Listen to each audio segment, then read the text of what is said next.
नमस्कार विद्यार्थी मित्रांनो. आज आपण पुढचा चॅप्टर सुरू करणार आहे. पाचवा आपला काल संपला होता. The measurement of physical quantities हा भाग आपण सुरू करणार आहे.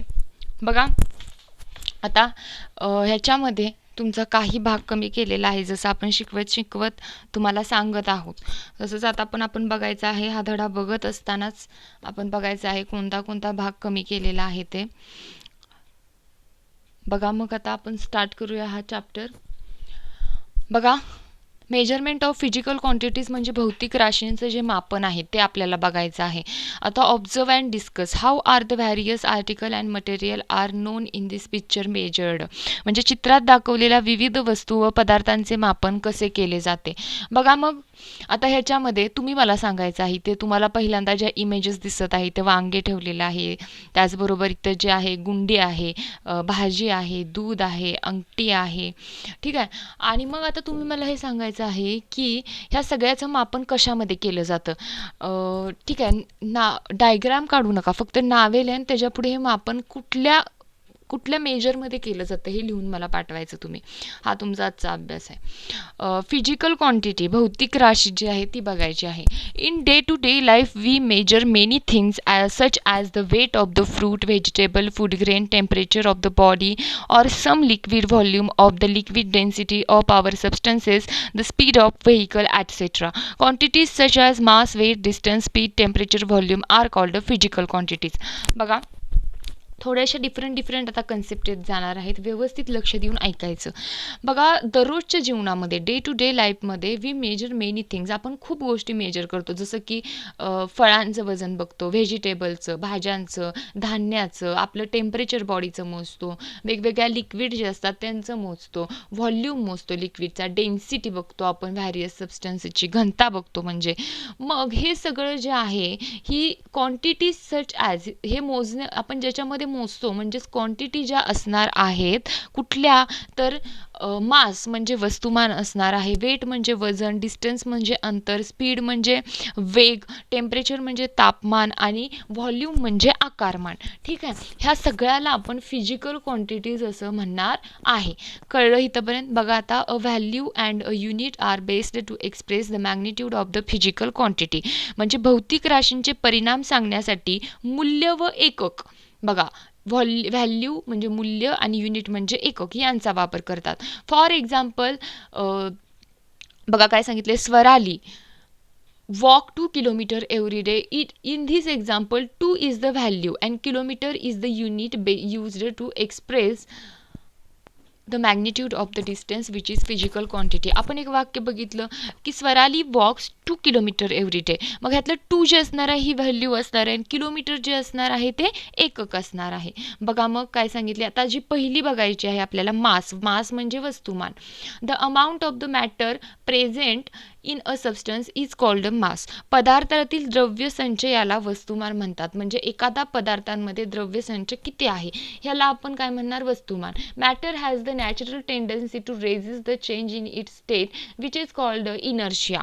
बघा काय सांगितलेलं आहे की पदार्थात नैसर्गिकपणे स्थिती बदलास विरोध करण्याची एक प्रवृत्ती असते आणि त्या प्रवृत्तीलाच इनर्शिया म्हणजे जडत्व असं म्हणतात. Mass is the qualitative measure of the inertia of an object. वस्तुमान हे वस्तूच्या जडत्वाचे एक गुणात्मक माप आहे. ठीक आहे. Larger the mass the greater the inertia. ज्या वेळेला मास जास्त असेल त्यावेळेला त्याचा इनर्शिया म्हणजे जडत्व सुद्धा जास्त असणार आहे. मास वस्तुमान जास्त असेल त्यावेळेस जडत्व सुद्धा जास्त असणार आहे. Inertia is a scalar quantity. हे विचारलं जातं MCQ साठी, रिकाम्या जागासाठी. बघा, मास जी आहे ही एक अदिश राशी आहे. बघा, it does not change from place to place anywhere in the world. The quantities mass and weight are however different. Gram and kilogram are the unit of the mass. बघा काय सांगितलं आहे की म्हणून जगात कोठेही गेला तरीही ह्या राशी बदलत नाहीत. मात्र वस्तुमान आणि वजन या दोन भिन्न राशी आहेत. वस्तुग्राम ग्राम किंवा किलोग्राम यात मोजतात. इथे लक्षात ठेवण्यासारखी एक गोष्ट आहे की वस्तुमान जे आहे हे ग्राम आणि किलोग्राममध्ये, इथं अंडरलाईन करून घ्या. When we use the two pan common balance in the shop we compare two masses. दुकानदारांकडून आपण दोन पारड्यांचा तराजू घेऊन आपण मापन करत असतो, बरोबर. मग आता वेट, दुसरी जी राशी आहे ती वेट आहे, म्हणजे वजन. What we measure in gram kilogram is a mass and not weight. बघा, ज्या वस्तू आपण ग्राम किलोग्राममध्ये मोजतो ते त्यांचे वजन नसून त्यांचं वस्तुमान असतं. बघा, आपण जे ग्राम आणि किलोग्राममध्ये ज्या वस्तूंना मोजतो ते त्यांचं वजन नसतं, तर ते वस्तुमान असतं. The gravitational force that act on the mass is called a weight. आणि जो काही पृथ्वीचा गुरुत्वीय बल असतो तो त्याच्या केंद्रकाच्या दिशेने आकर्षित होत असतो, त्याला आपण वस्तूचे वजन असे म्हणत असतो. ठीक आहे. मग therefore weight is the vector quantity, it is a different at different places on the earth. म्हणून जी वेट ही आहे ही एक सदिश राशी आहे, व्हेक्टर क्वांटिटी आहे. बघा, मास ही स्केलर आहे, तर वेट ही व्हेक्टर क्वांटिटी आहे, हे लक्षात ठेवायचं. आणि पृथ्वीच्या वेगवेगळ्या भागावर ती वेगवेगळ्या पद्धतीने दिसून येत असते. आता बघा, हा एक छोटासा चार्ट आपल्याला बघायचा आहे. स्केलर क्वांटिटी, आदिश राशी आणि सदिश राशी बघायचं आहे. A quantity that can be completely expressed by it's magnitude alone is called a scalar quantity. केवळ परिमाणाच्या साह्याने पूर्णपणे व्यक्त करता येणारी राशी म्हणजे अदिश राशी होय. ह्यामध्ये एक्झाम्पल जर घ्यायचं झालं, for example, only magnitude that is value with unit is used to express quantities such as length, breadth, area, mass, temperature, density, time, work, etcetera. Thus, we says that the length of the tunnel or in 2 kilometers, the fever is 101 degree Fahrenheit. बघा, ॲटसेट्रा काय सांगितलेलं आहे बघा. मग आपण काय म्हटलेलं आहे, केवळ परिमाणाच्या साह्याने पूर्णपणे व्यक्त करता येणारी राशी म्हणजे स्केलर क्वांटिटी, आदिश राशी. परिमाण गरजेचं आहे. फॉर एक्झाम्पल काय दिलंय की तिथं आपल्याला उदाहरण दिलेली आहेत, लांबी आहे, रुंदी. बघा, जी उदाहरणं दिलेली आहेत त्याच्यामध्ये आपल्याला लेंथ म्हणजे लांबी, ब्रेड्थ म्हणजे रुंदी, त्याचबरोबर एरिया आपल्याला दिलेला आहे, त्याचबरोबर म्हणजे क्षेत्रफळ, त्यानंतर काय आहे, मास आहे म्हणजे वस्तुमान, टेम्परेचर तापमान, डेन्सिटी घनता, टाइम वेळ, वर्क जे आहे ते म्हणजे सॉरी कार्य. ह्या सगळ्याचं मापन आपल्याला करता येतं. This we says the length of the tunnel in 2 kilometre. म्हणून आपण काय म्हणतो बघा, मूल्य व एकका, उदाहरणार्थ जर घ्यायचं झालं तर रस्त्याची लांबी 2 किलोमीटर असं म्हणतो, किंवा ताप मोजत असतो त्यावेळेला 101 डिग्री फॅरेनहाईट असं आपण ताप मोजतो. मग आता ही झाली स्केलर क्वांटिटी. आता व्हेक्टर क्वांटिटी, सदिश राशी, the quantity that is expressed completely only when magnitude and the direction are both given is called the vector quantity. बघा काय सांगितलंय, परिमाण व दिशा यांच्या साह्याने पूर्णपणे व्यक्त करता येणारी राशी म्हणजे सदिश राशी होय.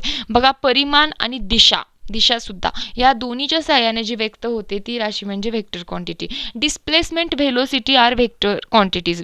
डिस्प्लेसमेंट म्हणजे विस्थापन आणि व्हेलोसिटी म्हणजे वेग, ह्या सदिश राशी आहेत.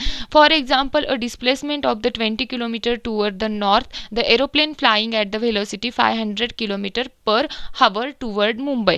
बघा, ह्याचा अर्थ काय आहे, 20 किलोमीटर विस्थापन उत्तर दिशेस आहे, तर मुंबई दिशेने आकाशात 500 किलोमीटर प्रति तास वेगाने चाललेले विमान. अशा ह्या दोन गोष्टींमध्ये त्यांनी एक्सप्लेन केले. आता बघा, विस्थापन आणि वेग आपण असं बघत आहे, 200 किलोमीटर विस्थापन, ठीक आहे, 20 किलोमीटर टुवर्ड द नॉर्थ म्हणजे हे काय झालं, डिस्प्लेसमेंट झाली. आणि त्याचबरोबर एरोप्लेन फ्लाय होतंय व्हेलोसिटीमध्ये, म्हणजे मुंबईच्या दिशेने 500 किलोमीटर प्रति तास वेगाने ते जात आहे. ठीक आहे, हा काय झालेला आहे, ही झालेली आहे व्हेलोसिटी, वेग. ठीक आहे, हा भाग आपला पूर्ण झालेला आहे. आता बघा, यूज युअर ब्रेन पॉवर हा भाग तुमचा काढून टाकलेला आहे. यामध्ये तुमचे आपण थोडे बघूया कोणते भाग काढलेले आहेत. 1-2 मिनिट फक्त.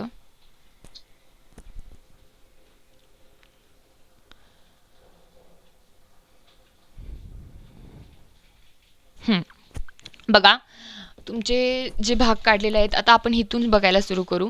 Will it be possible to use one and the same unit to the measure physical quantities such as the mass, weight, distances, velocity आणि टेम्परेचर. बघा, वस्तुमान, वजन, अंतर, वेग, तापमान इत्यादी भौतिक राशींचे मोजमाप करत असताना एकाच एककाचा वापर करता येईल का? बघा, खाली आपल्याला सांगितलंय की in everyday affairs we measure many different physical quantities as these physical quantities are different from each other, a specific unit is used to measure each quantity. Therefore, different unit are used while measuring different quantities.